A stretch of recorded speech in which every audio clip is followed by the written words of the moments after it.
کوئی شرط لگا کر نہیں. آپ صلی اللہ علیہ وسلم کی اطاعت خود اللہ تعالیٰ کی اطاعت ہے. اس میں تھوڑی سی کسر رہ گئی تھی احد کی جنگ میں، اور بار بار اس کا تذکرہ گزر چکا ہے. آل عمران میں اللہ تعالیٰ نے اس کی پوری منظر کشی فرما دی، جس کا لباب اور خلاصہ یہ ہے کہ اللہ کے رسول صلی اللہ علیہ وسلم نے جن 50 لوگوں کو ایک چٹان پر نامزد فرمایا تھا، اور یہ فرمایا تھا کہ کسی صورت اس جگہ کو نہ چھوڑنا، اس محاذ کو نہ چھوڑنا، چاہے مسلمانوں کو شکست ہو جائے، چاہے مسلمانوں کو فتح مل جائے، تم کو تو اسی پہ نامزد رہنا ہے. چونکہ وہاں کے سپاہیوں نے، اس پہاڑ کے سپاہیوں نے یہ دیکھا کہ مسلمانوں کو بڑی کامیابی مل رہی ہے اور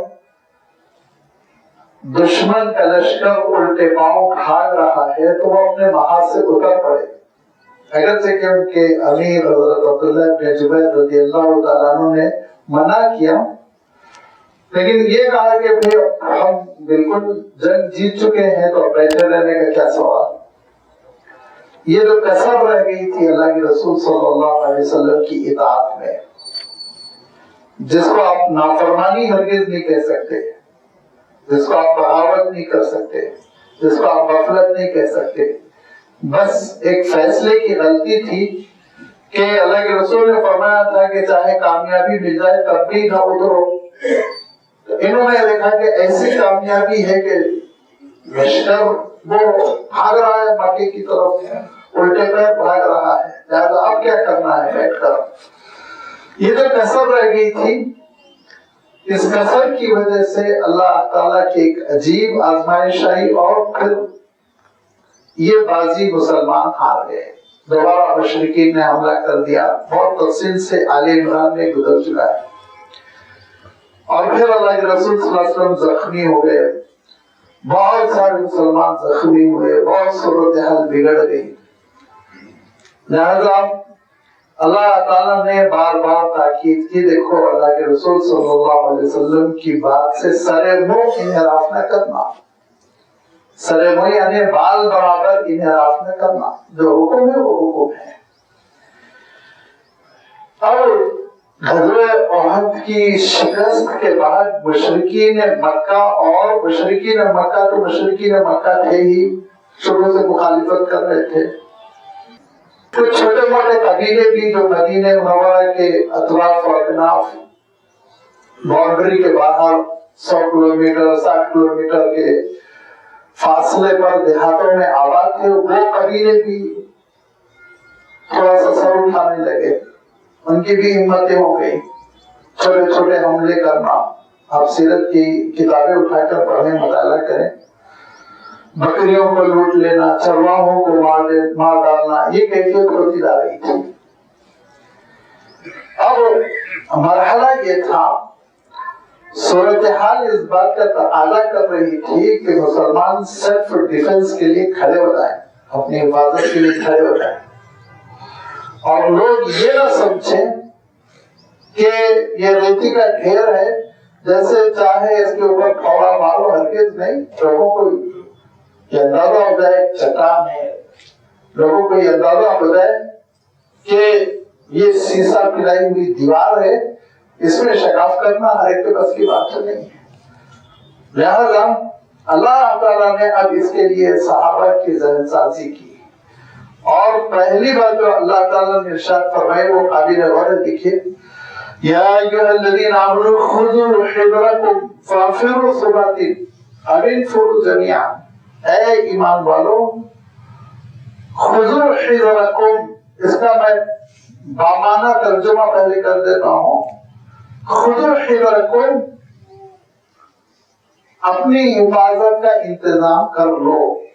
یہ ہے کفو، اپنی حفاظت کا انتظام کر لو، دوسروں کے سہارے پہ پڑے نہ رہو. حذر کہتے ہیں احتیاط کو، احتیاط کرنا. اور خضر آپ جانتے ہیں، خضو جس سے بنا، پکڑ لینا، لینا، تھام لینا. خذوا حذرکم اگر آپ لفظی ترجمہ کریں گے تو احتیاط پکڑ لو. لیکن لازمی بات ہے یہاں پہ مفہوم وہ نہیں ہے. مفہوم یہ ہے کہ اپنی جانوں کی حفاظت کرو. مفہوم یہ ہے سیلف ڈیفنس کے لیے کھڑے ہو جاؤ. مفہوم یہ ہے اپنے بچاؤ کے لیے جتنی احتیاطی تدابیر ہو سکتی ہیں کرو، سستی نہ کرو. یہ اللہ تعالیٰ کا حکم ہے.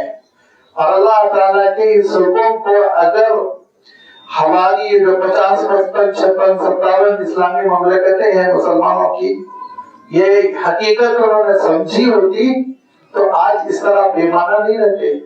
جو چاہتا ہے گھس آتا ہے اور بے دریغ قتل کر دیتا ہے، بستیوں کو الٹ دیتا ہے.